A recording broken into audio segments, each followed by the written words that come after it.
জানুয়ারিতে আবার season start হয়ে গেল আর আমি এখনও 26 নভেম্বরের ভিডিও দিয়ে উঠতে পারলাম না। বাকি ডিসেম্বর পর্যন্ত যে কবে শেয়ার করব আমি জানি না। তো চলো আজ তোমাদের সাথে শেয়ার করতে চলে এসেছি আমার 26 নভেম্বরের সকাল থেকে বিকেল পর্যন্ত 4জনকে সাজানোর তো গল্প। একদম 26 নভেম্বর সকাল সকাল চলে এসেছি সায়ন্তীদিকে সাজাতে। একটু বলো কেমন সাজতে চাও? একদম মানে সকালে সাজানোর মতো সিম্পল। আর মমতা তো ওরকমই সাজে, আমার খুব পছন্দ, সেজন্যই ওকে ডেকেছি। জানি ও দেখা ভালো যাক করে কি হয়। শায়ন্তীদির সমস্ত ইচ্ছা শুনে নিয়ে একদম দিনের বেলার মতো সফট সাটেল একটা বেস করে দিলাম। আর দেন দিদির নিজের চুলটা ছিল খুব লম্বা আর সেই চুলেই কার্লস করে নিতে চেয়েছিল দিদি, সেটাই করে দিয়েছি। চলো দিদির রিভিউটা শুনে নিই। সাজানো কমপ্লিট, একটু জানবো কেমন লাগলো। মানে স্বপ্নের সাজ, আর মমতা ঠিক স্বপ্নের মতন করেই সাজিয়ে দিয়েছে, অসাধারণ সাজিয়ে। নিজেকে দেখে চিনতে পারছি না, দুর্গা দুর্গা ফিল আসছে। আর দিদির এই লম্বা চুল পছন্দ হয়েছে? খুব পছন্দ হয়েছে। ভীষণ মিষ্টি লাগছে। মমতা and পায়েল। সেই এত ধৈর্য ধরে পায়েলই গার্ড করে। তো ফার্স্ট সকালের কাজ তো কমপ্লিট, আর সেদিন তারপর ছিল আমার 3টে ব্রাইড। ফার্স্ট একটা রিসেপশন ব্রাইড আর তারপর আরও দুটো বিয়ের কোণে মানে ওয়েডিং ব্রাইড। তো ফার্স্ট রিসেপশন ব্রাইডটা কোনো কারণবশত ক্যান্সেল হয়ে গিয়েছিল আর আমি তাই জন্য সেকেন্ড ব্রাইড সায়ন্তীদির কাছে পৌঁছে গেছিলাম। আর গিয়ে তো দিদির অনেকটাই লেট হয়ে যাচ্ছিল। দিদি আস্তে আস্তে শাড়ি প্লিট করে নিয়েছিলাম অ্যান্ড দিদি আসার পর ফ্রেশ হয়ে নিতেই একদম শুরু করে দিয়েছি 3জনে মিলে যুদ্ধ যাকে বলে। কারণ যেহেতু লেট হয়ে গেছে টাইমের মধ্যে সম্পূর্ণটা কমপ্লিট করে আবার পরের ব্রাইড এবং লাস্টের একটা পার্টি মেকআপে পৌঁছাতে হবে। আর এইখানে যেহেতু ফার্স্ট ব্রাইড ছিল সায়ন্তীদি, সুন্দর করে সমস্ত প্রোডাক্টের ভিডিও নিতে পেরেছিলাম। যেহেতু ফার্স্ট ব্রাইডটির ক্ষেত্রে এটা হয়েই যায় আমি দেখেছি, আর সেকেন্ড আর থার্ড ব্রাইডের ক্ষেত্রে আর প্রোডাক্ট সমেত ভিডিও নেওয়ার এনার্জি কারোর থাকে না, সবাই যে যার কাজ করতে ব্যস্ত হয়ে পড়ি আমরা।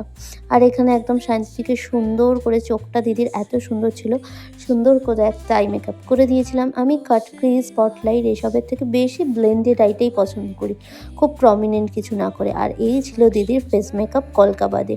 তোমরা জানিও দিদির ফেসটা কতটা গ্লোই লাগছে আর কেমন লাগলো তোমাদের কলকা আই মেকআপ অ্যান্ড ফুল লুকটা হেয়ারের সাথে। দিদির গাজরার কালারটাও খুব ভালো ছিল, সমস্তটা খুব সুন্দর হয়েছিল। বা দিদির রিভিউটা শুনে তো আমার আজকের ব্রাইড হচ্ছে, ফার্স্ট ব্রাইড হচ্ছে সায়ন্তীদি। তো আমার লুক কমপ্লিট, জানবো কেমন লাগলো। অসাধারণ সুন্দর, মানে যতটা চেয়েছিলাম তার থেকে বেশি ভালো, মানে আমি ভাবতেও পারিনি। সকালের লুকটা দেখে সবাই কি বলেছিল? অসাধারণ, মানে ওটা দেখেই বুঝতে পারছি না, ভাবছে তো ব্রাইডই মানে আসল লুকই চলে এসেছে।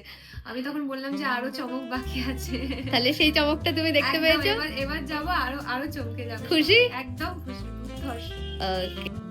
তারপর শান্তিদির লুকটা পুরো কমপ্লিট করে বেরিয়ে পড়েছিলাম পরের ব্রাইডের উদ্দেশ্যে। আর যেমনই বললাম যে দ্বিতীয় ব্রাইডের ক্ষেত্রে আর ওই প্রোডাক্ট সমেত ভিডিও নেওয়া সম্ভব হয়ে ওঠে না, তো বেস কমপ্লিট করে নিয়েছিলাম। আর আমি পৌঁছানোর আগেই আমার অ্যাসিস্ট্যান্ট গিয়ে শাড়ি পরিয়ে, গলায় মেকআপ করে, গলায় জুয়েলারি পরিয়ে হেয়ারের কাজ এগিয়ে রেখে দিয়েছিল, যেটাতে আমাদের খুবই সুবিধা হয়। আর আমার সেকেন্ড যে মিষ্টি ব্রাইডটা ছিল সেদিন, দেখতেই পাচ্ছ কতটা মিষ্টি, ও একদম আমাকে আমারই করা একটা ব্রাইডের আই মেকআপ দেখে বলে দিয়েছিল যে এই আই মেকআপটাই করতে চায় আর একদম সিম্পল সাজতে চায়। ওকে যদিও এর আগে আমি এঙ্গেজমেন্টেও সাজিয়েছিলাম। আর ওর ফ্লাওয়ার গাজরার কালারটাও খুব ভালো ছিল। আর নথ এখন সবাই 2-3টে করে কিনে রাখে আর দিয়ে সিলেক্ট করতে হয় কোনটা পরলে ভালো লাগবে। তো চলো রিভিউটা শুনে নিই। আমার 26 নভেম্বরে সেকেন্ড ব্রাইড কৃতিকা। তো এঙ্গেজমেন্টের পর আজকে সাজলো, কেমন লাগলো সেকেন্ড টাইম সেজে? পছন্দ হয়েছে? যেমন যেমন চেয়েছিলিস? ও একদম সফট সাটেল পছন্দ করে, সেটাই করে দেওয়ার চেষ্টা করেছি। আমি এই সাজলাম দ্বিতীয়বার। পছন্দ তো সবকিছু। তো চলো এবার কিন্তু তোমরা কমেন্ট করে জানাবে 26 নভেম্বরের আমার প্রথমে বৃদ্ধি ব্রাইড, তারপর দুটো ওয়েডিং ব্রাইড, আর last but not the least এরপর যে কাজটা তোমাদের সাথে শেয়ার করব, যেই দিদি এতক্ষণ ধরে ওয়েট করেছিল একদম লাস্টে হলেও আমার কাছেই পার্টি মেকআপ করবে, তার লুকটা। তো রিমিদি ভীষণ মিষ্টি কালারের শাড়িটা পরেছিল। আর এখানে হেয়ারটা দেখে তোমরা ভাবতেই পারো বাবা হেয়ারে কি হয়েছে। না না, এরকমটা তো মোটেই থাকবে না, এই ছিল রিমিদির ফাইনাল লুক। তোমরা অবশ্যই দেখে জানিও 26শে নভেম্বর কোন কাজটা তোমাদের কেমন লাগলো। টাটা সবাইকে।